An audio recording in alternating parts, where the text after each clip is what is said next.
बिस्मिल्लाहिर्रहमानिर्रहीम, अस्सलाम वालेकुम नाज़रीन। आप देख रहे हैं अनोखा अंदाज। मैं आपका होस्ट जमाल सिद्दीकी। उम्मीद करता हूं आप खुश और खुर्रम होंगे। नाज़रीन कराम, हर रोज जो है वो नई अपडेट्स के साथ हाजिर होते हैं। इस वक्त रूस यूक्रेन का मामला 15वें रोज में दाखिल हो चुका और 15वें रोज के अख्तिताम के ऊपर जो अपडेट्स आ रही हैं वो बहुत ही गंभीर हैं। सूरत हाल बहुत ज़्यादा कशीदा होती जा रही है और रशिया के सर्जेई लारोव जो हैं फॉरेन मिनिस्टर, उन्होंने भी बाकायदा एक बयान जारी किया है जिसमें उन्होंने बताया कि न्यूक्लियर हथियार के हवाले से एक बड़ा अहम बयान है जिसको आलमी मईशतें और खासतौर पे आलमी ताकतें, खुद साख्ता ताकतें जिन्होंने यूक्रेन को इस जंग में धकेला है, वो क्या कहती हैं और रशियन फॉरेन मिनिस्टर क्या कहते हैं, ये बड़ा अहम सवाल है। मगर दूसरी जानिब ये भी बताऊं आपको कि एक बड़ी अपडेट जो आज की मुंतजिर है वो है कीव में जो 64 किलोमीटर तक जो काफिला था, रशियन काफिला कीव के बाहर, और वो अब जो है वो स्कैटर्ड होना शुरू हो गया है। क्या वो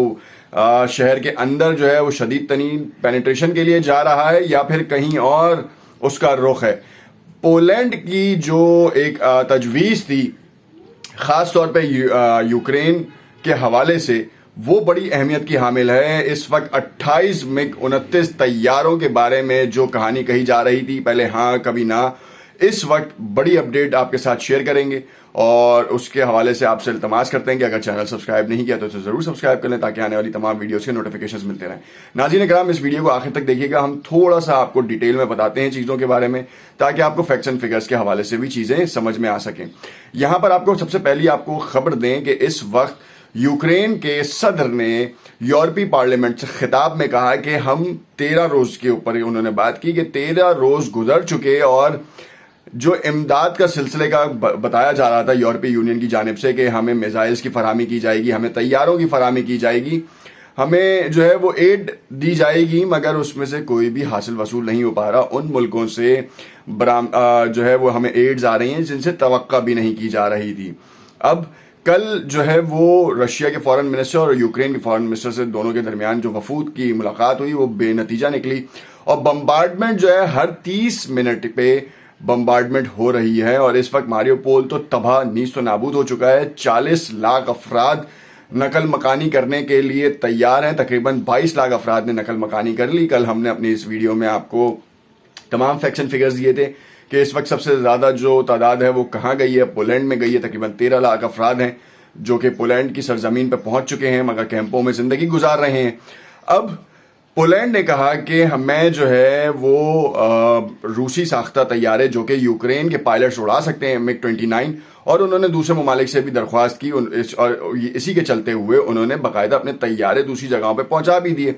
और उन्होंने कहा कि ये तैयारे देने के बाद हमें जो है वो अमरीकी तैयारे फराहम किए जाएं ताकि हम भी अपनी बका करें, क्योंकि रशिया अब पोलैंड की तरफ देख रहा है क्योंकि उसने यूक्रेन के साथ जो मामला था वो कर दिया और यूक्रेन के मामला करने में जो 40 लाख अफराद, 17 लाख अफराद अभी भी ऐसे हैं, 23 लाख अफराद तो कर चुके हैं, 17 लाख अफराद ऐसे हैं जिन्होंने दूसरे शहरों में पनाह हासिल की है, अपने शहरों से निकल गए हैं। कीव का हाल ये, कीव के मेयर ये कहते हैं कि हर दूसरा शख्स जो है वो कीव छोड़ चुका है।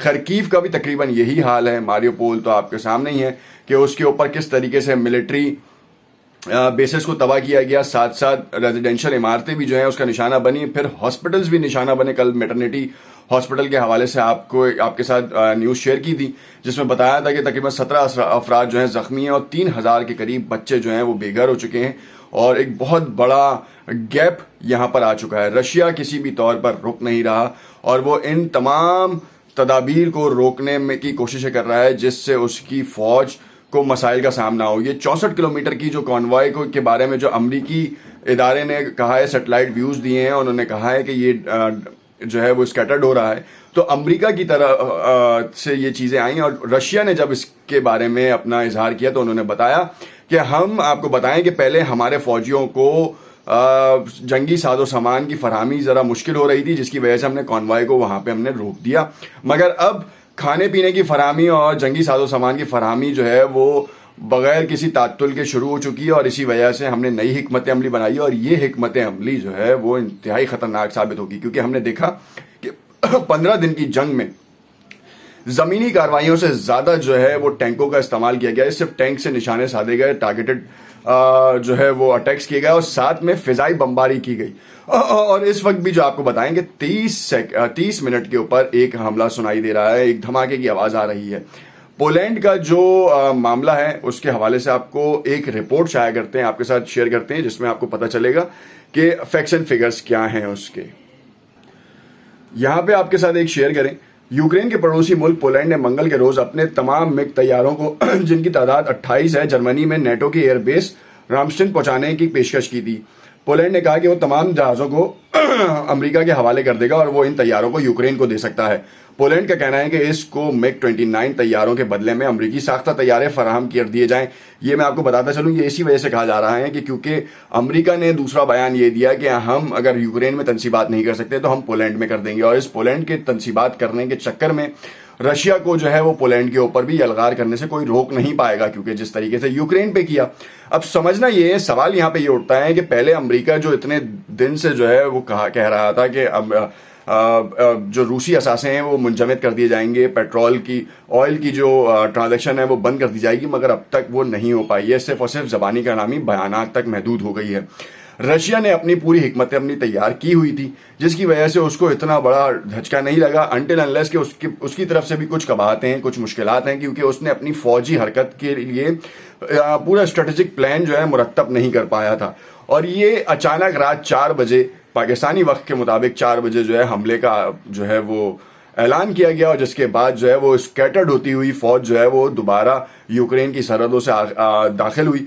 फिजाइया जो है वो हरकत में आई और उन्होंने आके जो है वो बेदरीग बम्बार्डमेंट करना शुरू की, जिसके बाद आलमी दुनिया में, आलमी मंडी में बेसिकली ऑयल की कीमतें $131 फी बैरल तक पहुंची, जिसने एक बड़ा धचका पहुंचाया आलमी मईशतों को।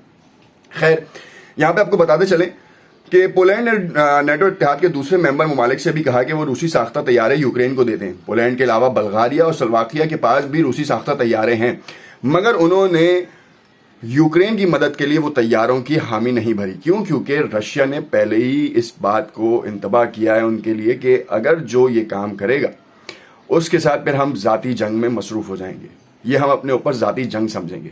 तो कोई भी मुल्क यूक्रेन के इस वक्त के हालात देखकर ये नहीं कहेगा कि उसके मुल्क के ऊपर भी जंग मुसल्लत हो। पुतिन जो है वो इस वक्त शदीद गुस्से के आलम में है, और इस गुस्से के आलम में जो भी मुल्क उनके करीब आएगा उसके साथ वो उस तरीके का रवैया अख्तियार करेंगे जो माजी में किसी मुल्क ने किसी के साथ नहीं किया। इस वक्त इस सदी का सबसे बड़ा जो ड्रॉबैक है वो ये है कि यहाँ पर लोग एक दूसरे को चढ़ा रहे हैं और पीछे हट जा रहे हैं।